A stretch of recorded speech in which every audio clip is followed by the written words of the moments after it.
హిందువు ఒక హిందువు తన అవసరాలకు పోను తక్కిన ధనాన్ని ధార్మిక కార్యక్రమాలకు ఉపయోగించేవాడు. ఓకే. లేకపోతే ఇన్ని గుళ్ళు, ఇన్ని గోపురాలు, దాంట్లో అంతంత సంపద ఎక్కడి నుంచి వస్తది?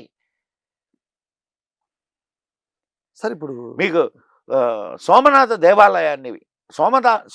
దేవాలయానికి బంగారు వాకిలి ఉండేది. ఓహ్! బంగారు వాకిలి. వాకిలే బంగారంతో తయారు చేశారు సార్. దానికి ఆఫ్ఘనిస్తాన్‌కి తీసుకువెళ్ళడానికి, ఆ వాకిలిని తీసుకువెళ్ళడానికి 4 ఏనుగుల దీన్ని ఏర్పాటు చేసుకున్నాడు వాడు. అంత పక్కాగా దోచుకెళ్ళిపోయారు.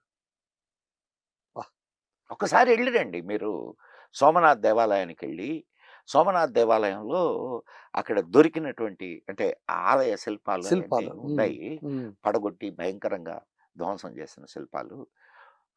కళ్ళ నీళ్లు పడతాయి సార్. కళ్ళ నీళ్లు పడతాయి.